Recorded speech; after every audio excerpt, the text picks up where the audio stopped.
வணக்கம். திருமண உறவுல ஒரு கட்டத்துக்கு மேல மரியாதை குறைஞ்சு போச்சுன்னு நீங்க எப்பவாவது ஃபீல் பண்ணியிருக்கீங்களா? ஆரம்பத்துல இருந்த அந்த அன்பு, அந்த ஒரு அக்கறை, இப்போ எங்க போச்சுன்னு தேடி பார்த்திருக்கீங்களா? பல குடும்பங்கள்ல பெண்கள் மனசுக்குள்ளே வச்சு புழுங்குற இந்த ஒரு முக்கியமான விஷயத்த பத்தி தான் இன்னைக்கு நாம ஆழமா அலசப் போறோம். இதுக்காக நாம எடுத்துக்கிட்டு இருக்கிறது உறவுமுறை உளவியல பற்றிய ஒரு ஆழமான ஆய்வு. இதுல என்ன சொல்றாங்கன்னா, சண்டை போடுறதுனாலயோ இல்ல கோவப்படுறதுனாலயோ ஏன் அழுது பொரள்றதுனால கூட இழந்த மரியாதைய மீட்டெடுக்கவே முடியாதாம். ஆனா நம்மளோட சில நடத்தை மாற்றங்கள் மூலமா அந்த மரியாதைய இயற்கையாவே நம்ம பக்கம் ஈர்க்க முடியும். சோ இன்னைக்கு நம்மளோட நோக்கம் கணவரோட மரியாதையை திரும்ப பெற ஒரு மனைவி செய்யக்கூடிய 5 முக்கியமான உணர்ச்சி நுண்ணறிவு உத்திகளை புரிஞ்சுக்கிறது தான். இது அவரை கண்ட்ரோல் பண்றது பத்தி இல்ல, உங்களுக்குள்ள இருக்கிற சக்திய நீங்க எப்படி வெளிக்கொண்டு வரதுங்கிறத பத்தி. உள்ள போய் பார்க்கலாமா? கண்டிப்பா.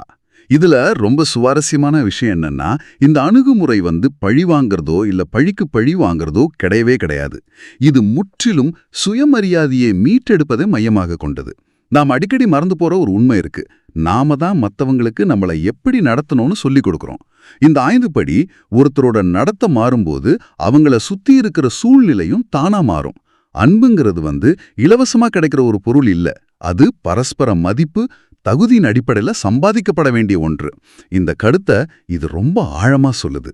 சரி, இதுல முதல் உத்தி செயல்கள் மூலமா உங்களுக்கான எல்லையை வகுக்கிறது, கோபத்தின் மூலமா இல்ல.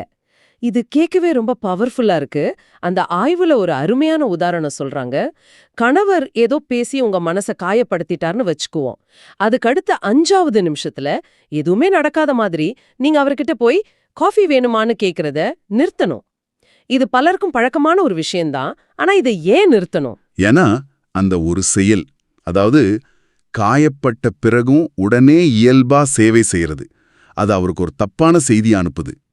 நீங்க என்ன வேணாலும் பேசலாம், எப்படி வேணாலும் நடந்துக்கலாம், ஆனா என்னோட சேவையும் அன்பும் உங்களுக்கு எந்த தடையும் இல்லாம கிடைச்சுக்கிட்டே இருக்கும்ங்கிற ஒரு செய்தி அது அவருக்கு கொடுக்குது. இது தெரிஞ்சோ தெரியாமலோ அவரோட நடத்தைக்கு நீங்களே ஒரு அங்கீகாரம் கொடுக்கற மாதிரி ஆகிடுது. அப்போ இது ஒரு விதத்துல இவளை எப்படி நடத்தினாலும் நம்மள விட்டு போக மாட்டாங்கிற எண்ணத்தை ஆமா, ஆழமா விதைக்குதுன்னு சொல்லலாம். ஆழமா விதைக்குதுன்னு சொல்லலாமா? அதுக்கு பதிலா என்ன செய்யணும்னு அந்த ஆய்வு சொல்லுதுன்னா, உங்க கடமைகளை செய்யுங்க, ஆனா அந்த பழைய நெருக்கத்தை காட்டாதீங்க. உதாரணமா, சாப்பாட்டை மேசை மேல வச்சுட்டு சாப்பாடு ரெடியா இருக்கு எடுத்துக்கோங்கன்னு ஒரே வரியில சொல்லிட்டு உங்க வேலையை பார்க்க போயிடணும். இதுல கோபம் இல்ல, ஆனா ஒரு விதமான விலகல், ஒரு கண்டிப்பு இருக்கு. ஆஹா, இது செயலற்ற ஆக்கிரமிப்பு, அதாவது பாசிவ் அக்ரஷன் கிடையாது. இத நாம தெளிவா புரிஞ்சுக்கணும். இது ஒரு தெளிவான எல்லை நிர்ணயம். உங்க செயல்கள் மூலமா உங்க வார்த்தைகள் என்னை காயப்படுத்திருக்கு, அந்த காயத்துக்கு ஒரு மதிப்பு இருக்கு, அதை நான் சாதாரணமா எடுத்துக்கலன்னு நீங்க அமைதியா சொல்றீங்க. இது அந்த இடத்துல ஒரு விதமான அசௌகரியமான அமைதியை உருவாக்கும். என்னடா இது, இவ ஒரு மாதிரி இருக்கா, முகம் கொடுத்து பேச மாட்டேங்கிறான்னு அவர் முதன்முறையா யோசிக்க ஆரம்பிப்பார். அந்த யோசனை தான் அவர் செஞ்ச தவற அவருக்கு உணர்த்தின முதல் படி. சில நேரங்கள்ல உங்க மௌனமான செயல்கள் நீங்க சத்தமா பேசுற வார்த்தைகளை விட அதிகமா பேசும். ஆனா இதுல ஒரு சிக்கல் இருக்கே. இப்படி அமைதியா விலகி இருக்கிறதுனால அவர் இன்னும் கோவமாகி நிலைமை இன்னும் மோசமாக வாய்ப்பு இல்லையா? என்ன பெரிய ராணி மாதிரி நடந்துக்கிறியான்னு சண்டை இன்னும் பெருசாகாதா? நல்ல கேள்வி. ஆரம்பத்துல அப்படி நடக்க வாய்ப்பு இருக்கு, நிச்சயமா இருக்கு. ஏன்னா நீங்க திடீர்னு ஒரு பழக்கத்தை மாத்தும்போது அது அவருக்கு ஒரு அதிர்ச்சியை கொடுக்கும். அவர் கோபப்படுறது அந்த பழைய அதிகாரத்தை நிலைநிறுத்த முயற்சி செய்யற ஒரு வழிதான். ஆனா இங்கதான் உங்க மன உறுதி சோதிக்கப்படுது. அவரோட கோபத்துக்கு பயந்து நீங்க பழையபடி மாறிட்டீங்கன்னா அந்த எல்லை உடைஞ்சிரும். ஆனா நீங்க உங்க நிலையில உறுதியா இருந்தா, ஓகே, இவளோட இந்த மௌனத்துக்கு பின்னாடி ஏதோ இருக்கு, இது பழைய கோபம் மாதிரி இல்லைன்னு அவர் மெதுவா புரிஞ்சுக்குவார். உங்களோட நோக்கம் அவரோட கோபத்தை கட்டுப்படுத்துறது இல்ல, உங்க சுயமரியாதையோட எல்லையை உறுதியா பிடிச்சு நிக்கிறது தான். அப்போ செயல்கள் மூலமா ஒரு எல்லையை அமைச்ச பிறகு வார்த்தைகளால நடக்கிற போரை எப்படி சமாளிக்கிறது? இதுதான் நம்மளோட 2வது உத்திக்கு நம்மள கூட்டிட்டு போகுது. வார்த்தைகளை குறைப்பது. பிரச்சனை வரும்போது நம்ம உடனே விளக்கம் கொடுக்க ஆரம்பிச்சுடுவோம். நான் எவ்ளோ கஷ்டப்படுறேன் தெரியுமா, நான் ஏன் அப்படி செஞ்சேனான்னு நம்ம பக்கம் இருக்கிற நியாயத்தை விளக்க முயற்சிப்போம். ஆனா உங்கள மதிக்காத ஒருத்தர் காதுல நீங்க குடுக்கிற விளக்கம் வெறும் இரைச்சலாதான் கேட்கும்னு இந்த ஆய்வு சொல்லுது. இது எந்த அளவுக்கு உண்மை? இது உளவியல் ரீதியா 100க்கு 100 உண்மை. ஒரு வாக்குதாதத்தோட உச்சகட்டத்துல 2 பேருமே கேட்கிற மனநிலையில இருக்க மாட்டாங்க. அவங்கவங்க தங்களோட வாதத்தை ஜெயிக்கணுங்கிற மனநிலையில தான் இருப்பாங்க. அந்த நேரத்துல நீங்க எவ்வளோ நியாயமான விளக்கம் கொடுத்தாலும் அது எரியற நெருப்புல ஊத்துற எண்ணெய் மாதிரி தான். உங்க விளக்கம் அவரோட அடுத்த தாக்குதலுக்கான ஆயுதமா மாறக்கூட வாய்ப்பு இருக்கு. ரொம்ப சரி. அதுக்கு பதிலா ஆழ்ந்த அமைதிய பதிலாக கொடுங்கன்னு அந்த ஆய்வு சொல்லுது. அவர் சமையல குறை சொன்னா முன்ன மாதிரி நான் எவ்ளோ கஷ்டப்பட்டு சமைச்சேன் தெரியுமா, நான் அடுக்கடுக்கா பேசாம அவரை ஒரு நொடி அமைதியா பார்த்துட்டு சரிங்கன்னு மட்டும் சொல்லணும். அந்த ஒற்றை வார்த்தை, அந்த அமைதி, அந்த வாக்குவாதத்தை அங்கேயே முடிச்சு வச்சிடும். இங்கதான் மௌனத்தோட சக்தி வெளிப்படுது. ஏன்னா அது வாக்குவாதத்துக்கான வாய்ப்பே நீக்கிடுது. ஒருத்தர் சண்டை போடணும்னா எதிர்த்தரப்புல இருந்து ஒரு பிரதிவினை வரணும் இல்லையா? ஆமா. நீங்க அமைதியா இருக்கும்போது தனியா கத்திக்கிட்டு இருக்கிறது அவங்களுக்கு தான் அசிங்கமா இருக்கும். ஒரு கட்டத்துல சுவர்ட்ட பேசுற மாதிரி உணர்வாங்க. உங்க மௌனம் இவ என்ன நினைக்கிறா, கோவமா இருக்காளா, இல்ல நம்மள மதிக்கலையான்னு ஒரு விதமான குழப்பத்தை அவருக்குள்ள உருவாக்கும். அந்த ஆய்வுல சொல்ற மாதிரி ஒரு பெண் எப்போது தேவையற்ற பேச்சை குறைக்கிறாளோ அப்போது அவள் பேசும் ஒவ்வொரு வார்த்தைக்கும் மதிப்பு கூடும்.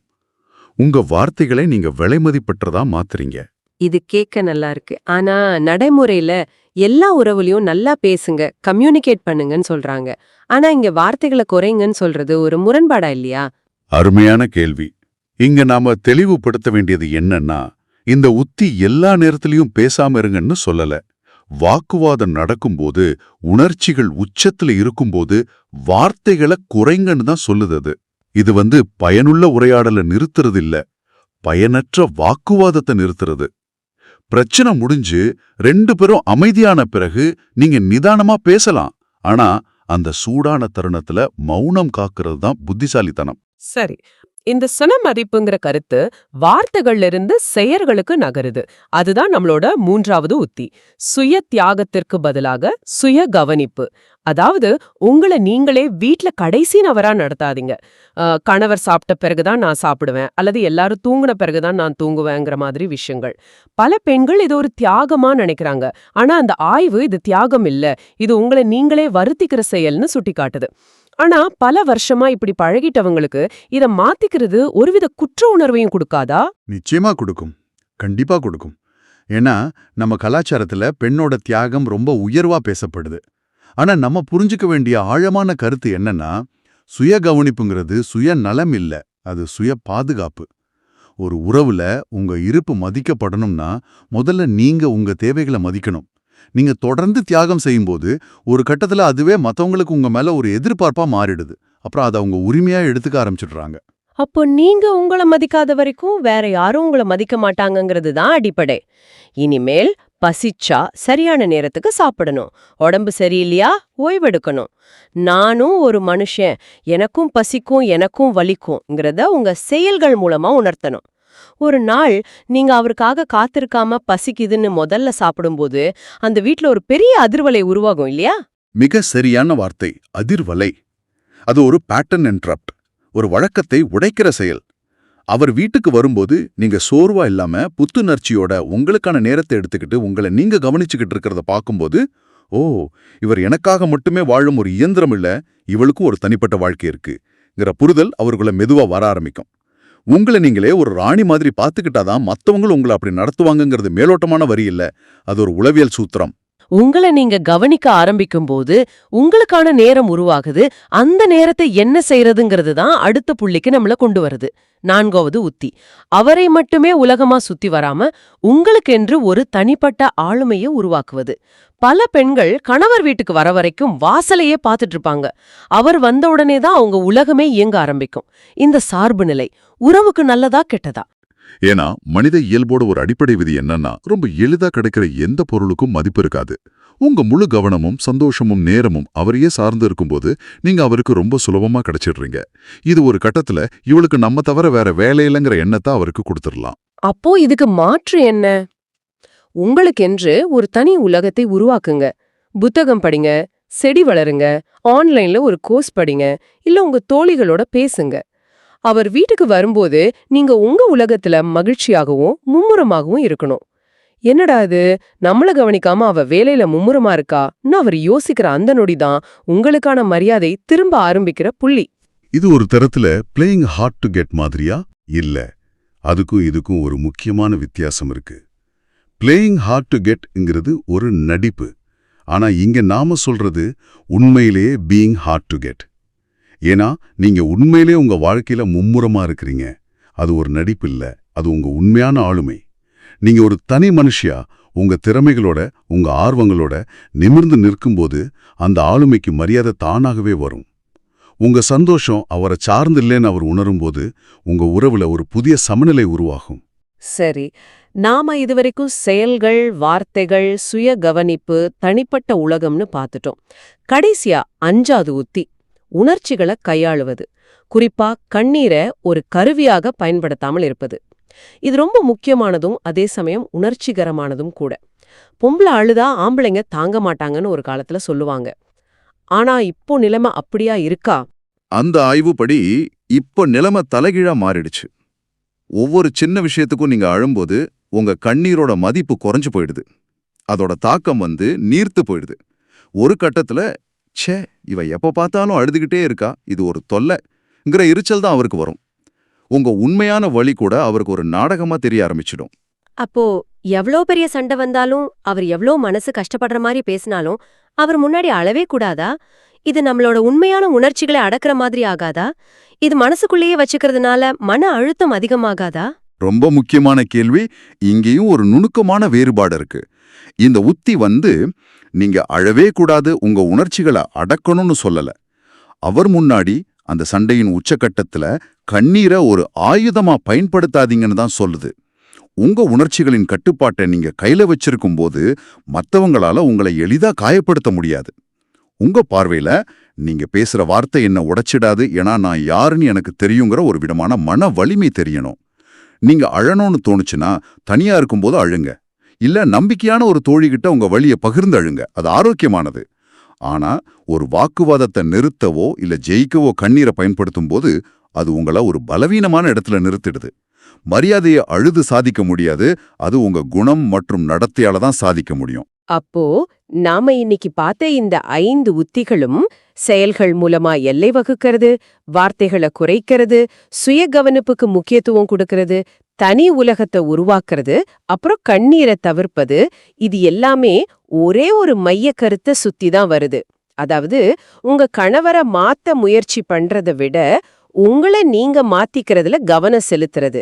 நீங்க மாறும்போது உங்களை சுத்தி இருக்கிற சூழ்நிலையும் மாறும். சரியா சொன்னீங்க. ஆனா ஒரு முக்கியமான விஷயத்த நாம இங்க பதிவு செய்யணும்.